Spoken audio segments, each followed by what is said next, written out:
Hi, welcome back. Here are example photo, before and after using this filter.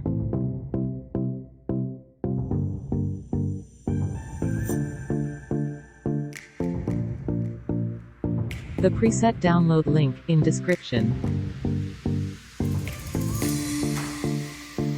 So let's start editing. Before watching the video, please subscribe our channel for more content and like the video.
Thank you for watching this video, and don't forget subscribe and like.